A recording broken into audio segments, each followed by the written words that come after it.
Let's talk about you growing up, making friends. एक lot आया है पूरा एंड आपकी और हानिया की और 2-3 और वीडियोस, बड़ा उसका एक एस्केपेड भी आया और सारा कुछ होना शुरू हुआ. किस पॉइंट पे रियलाइज हुआ कि नहीं यार, this is something I need to मतलब होल्ड बैक नाउ?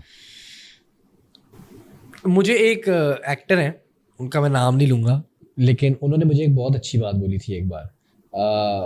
उन्होंने मुझे कहा था कि देखो, तुम्हारी मर्जी है, तुम जो करो ज़िंदगी में, काम तुम करते हो, मुझे तुम टैलेंटेड लगते हो, सब चीज़ें, जब तक तुम मशहूर लोगों के साथ दिखते रहोगे ना, you will be that guy, कि ये उसकी वीडियो में था, उसकी वीडियो में था, तुम्हारी आइडेंटिटी नहीं बन पाएगी. तो थोड़ा सा काम को ज़्यादा कोशिश करो कि काम से लोग ज़्यादा जाने. एंड उसके बाद आई फेल्ट लाइक कि हाँ, मतलब क्यों, मतलब मैं तो म्यूज़िक भी कर रहा हूँ, एक्टिंग भी कर रहा हूँ, पर जब मेरे बारे में कोई चीज़ बात हो रही है, कोई पूछ रहा है, तो वो ये क्यों हो रही है कि ये उसके साथ फिरता है या इनका ये फ्रेंड ग्रुप है. तो बस विद एज, विद टाइम मुझे रियलाइज हुआ कि नहीं, this is definitely not what I want to be known for, that और this is not what I want to show to the people, कि मतलब ये मैं अगर हैंग आउट कर भी रहा हूँ अपने दोस्तों के साथ, तो why is this being documented, या इतना ज़्यादा ये क्यों आउट देयर है. तो बस ये कहीं बीच में ही while I was growing up एक realization But are you still friends with these people? Of course I am. But it's just that you don't publicize it. I don't publicize it because आपके दोस्त हैं, हमारे दोस्त हैं, हम सब hang out करते हैं, सब इंसान ही है ना. वो हमारी आई थिंक हम क्योंकि हैंग आउट करते थे और वो हर चीज़ ही डॉक्यूमेंट होकर सोशल मीडिया पे लग जाती थी, तो वो कुछ टाइम बाद मुझे रियलाइज हुआ कि नहीं यार, ये बहुत ज़्यादा है. मतलब ज़रूरी नहीं है कि every time we're hanging out तो there is a story being uploaded या कुछ मैं जनरली थोड़ा सा अहमद भाई इस बारे में ना सख्त हो गया हूँ कि यार कुछ मोमेंट्स प्रेजेंट में भी एंजॉय करने चाहिए. हर चीज़ रिकॉर्ड नहीं. आप दोस्तों के साथ चिल कर रहे हो, योर नाइट आउट है या बीच पे हो, तो हर चीज़ भी रिकॉर्ड करके डालने की ज़रूरत नहीं है यार. कुछ चीज़ें आपके अपने लिए भी होती हैं. और फिर एक फिल्म आई जिसका नाम था नाबालिग अफराद. तो नबील ने कर लिया तुझे साइन? सोचें, बड़ी बात तो है. मुझे उसने 5 साल की फिल्म ऑफर की हुई, अभी तक नहीं बनाई उसने. नहीं बनाई? हाँ, अभी तक पॉडकास्ट पे इसलिए नहीं आ रहा कि उसको पता है मैं उसको. अच्छा यार नबील भाई आए ना प्लीज यार. अच्छा, मैं बड़ा लुक फॉरवर्ड कर रहा था उस मूवी को. मैं नबील भाई को भी बोलूंगा, आपको भी बोलूंगा, या मेरा ख्याल है वो ये उसकी बात करें ना, आप फैटमैन की. सर फैटमैन देखिए, फैन है हम, हमें अनरिलीज्ड मूवीज के नाम याद है. नहीं वो मैं दे वो. खैर, तो कैसा लगा आपको एक झूठे डायरेक्टर के साथ काम करके? नहीं वो बहुत अच्छा. ये तो आप भी मानेंगे है वो तो हारी को पता अच्छा है. हाँ. लेकिन झूठा है. एक इंसान झूठा है, ठीक है ना, वो झूठ बोलता है. अच्छा खैर, एनीवे, तो कैसा लगा? बहुत अच्छा लगा. But how did the film came about? One day I just got a call. उन्होंने मुझे बुलाया, उन्होंने जॉन देखी हुई थी नबील भाई ने. He was there at the premiere and he liked it a lot. He just called me one day और उन्होंने कहा कि हम एक फिल्म बना रहे हैं और किसी को बताना नहीं, अपने अब्बा को भी नहीं बताना. ये पहली मीटिंग में ठीक है ना, वरना वो अपने आप को कास्ट कर लेगा. नहीं कि वो भी ले आएंगे फिल्म बकरीद पे. तो ना उन्होंने कहा कि फिल्म है, फिल्म का नाम है, हम सोच रहे हैं नाबालिग अफराद. अब मैं तो यही एक्साइटेड हो गया ना, क्योंकि हम नाबालिग अफराद ट्रिलॉजी के हैं फैन, बड़ी एक आइकॉनिक मूवी है. तो उन्होंने कहा कि वो 2 लड़के हैं, मुझे स्टोरी वोरी सुनाई. मैंने कहा अच्छा कब के लिए आप रिलीज़ कर रहे हैं? उन्होंने कहा ईद पे. मैंने कहा अगली ईद? हाँ बेस्ट है, हो जाएगा. उन्होंने कहा नहीं अभी 1.5 महीने में. अब क्योंकि मुझे फिल्म की समझ है और आई नो कि डबिंग होती है, पोस्ट होता है सब, तो मैंने कहा ये तो इम्पॉसिबल मुझे लग रहा है. तो उन्होंने कहा बस मैं कह रहा हूँ ना, कर लेंगे हम. शूटिंग स्केड्यूल टाइट होगा, 7 देना होगा इसको, 20-25 दिन में निपटाएंगे, एक दिन भी ऑफ नहीं होगा, 17 घंटे शूट करेंगे, लेकिन इसको करनी है फिल्म. तो मैंने कहा यार कोई और डायरेक्टर होता ना, या कोई और टीम होती नबील फिजा के अलावा, मैं कहता ये नहीं हो सकता, ये इट्स अनदर जॉन, ये 3 साल फंस जाएगी, मैं मेहनत करूंगा. But because they are credible people. No, they are amazing. So I was like, they'll be able to pull it off. So they just pitched it to me. The other guy was Samar, who I was already friends with. And I think 5-6 days later हमारी कुछ readings हुई, 1-2 rehearsals हुई, and we went on shoot. वो तुझे VHS के ज़माने का तू नहीं है, तुझे पता नहीं VHS. अब तो पूरा updated हूँ. VHS में क्या होता था? हाँ, अब तो मुझे पूरा पता है VHS क्यों इस्तेमाल होता था. Working with your father and working with Nabil and then John.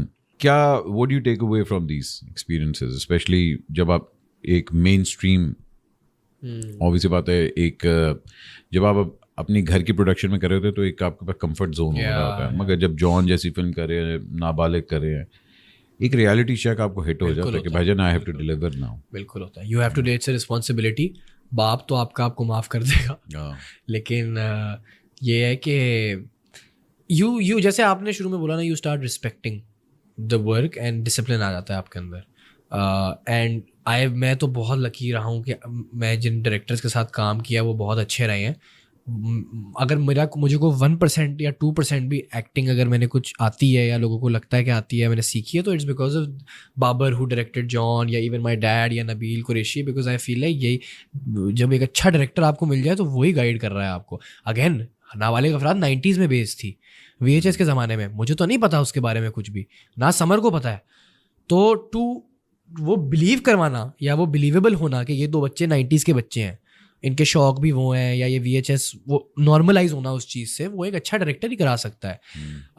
And again because again it was Nabeel भाई उसी टाइम में बड़े हुए हैं, तो वो बहुत ज़्यादा अवेयर थे एक एक चीज़ के बारे में, इवन कुछ स्लैंग्स थी। नहीं उसने अपनी कहानी बताई, ये आप भी थी। मुझे जो मिलता है, मुझे क्यों ये बोलता है कि हमारे साथ ये हो चुका है? हाँ, हम सबके साथ हुआ। सबके साथ। अभी मैं किसी से मिला, उसने मुझे कहा आपको पता है हमारे साथ भी ये हुआ था, VHS में हमारी वो टेप फंस गई। VHS की भाई VCR से अनरिलायबल चीज दुनिया में नहीं बनी थी। हाँ। और मगर VCR आपकी लाइफलाइन होती थी, लाइफलाइन होती सारी थी। फिल्म आपने देखनी है। हाँ। वो प्रिंट नहीं अवेलेबल, फिर अपने वीडियो, जो आपका वीडियो वाला था ना, हाँ, जो औरतों के लिए पार्लर नहीं होता, अच्छा वो हमारे मर्दों बच्चों के लिए ना, वो बॉयज के लिए यार वीडियो वाले से बना के रखनी है, क्योंकि इंडियाना जोन्स का नया प्रिंट आया है, तो भाई एक भाई का प्रिंट रखेगा, वो रात को जाके देखेगा। और उस टाइम हम 20 रुपए देते थे एक रात का, तो अगले दिन वो 40 रुपए ठोकता था वापस नहीं आपने की। बड़ी चीजें होती थी। खैर एनीवे, तो how do you face trolling? कोई ऐसा पॉइंट आया था कि जहाँ मतलब भाई कि ये बस हो गई थी? बस हो गई है, क्योंकि हमारे यहाँ मतलब लोगों का कोई फिल्टर नहीं है। हाँ, नहीं आया था, बिल्कुल आया था, 100% आया था। तो इनिशियली तो बहुत अपसेट होता था कि यार ये क्यों ऐसा हो रहा है, मैं कर रहा हूँ काम। फिर ना मैंने सोचा इस बारे में कि अच्छा चलो कि बिल्कुल ट्रोलिंग हो रही है, क्रिटिसिज्म हो रहा है, बुरी बात है, लेकिन फिर मुझे वो एहसास हुआ कि यार maybe I am also doing something wrong, you know, because I am a strong believer of the fact कि if you produce good work, people will appreciate also. आप कोई ड्रामा आए या कोई गाना आए और वो अच्छा लगता है, तो फिर ऑडियंस पूरी तरीके से, भरपूर तरीके से प्यार भी देती है। और जब ट्रोलिंग हो रही थी तो बुरा भी लगता था। हमारे लोग ज़रा थोड़ी ट्रोलिंग के मामले में थोड़े से ज़्यादा अग्रेसिव हो जाते हैं इन गिविंग हेट, तो दैट वाज व्हाट अपसेट, जो जिससे मैं थोड़ा अपसेट होता था। बट कुछ टाइम बाद ना, थोड़ा अपसेट होने के बाद मुझे रियलाइज़ होना शुरू हुआ कि अच्छा, इस सारे क्रिटिसिज्म में भी, सारी ट्रोलिंग में भी कुछ क्रिटिसिज्म ठीक है, कुछ क्रिटिसिज्म ठीक होता था। बड़ा मुश्किल होता है कि यार कि ये पोटेंशियल है तुम में, लेकिन तुम यूज़ नहीं कर रहे हो उसको सही तरह, you know, work on yourself. तो मैंने कुछ टाइम कोड़ के और नाराज़ होके और डाउन लो फील करके फिर अपने आप को इसी तरह ट्रोलिंग से डील किया कि अच्छा, तो let's then start working on yourself and working on your skill, और बेहतर होते हैं थोड़ा, ताकि, क्योंकि there is no other solution. मतलब अगर आप ट्रोल हो रहे हो, आपको हेट मिल रहा है, या तो बिला वजह मिल रहा है ना, तो वो तो उस पर तो किसी का कोई कंट्रोल नहीं है।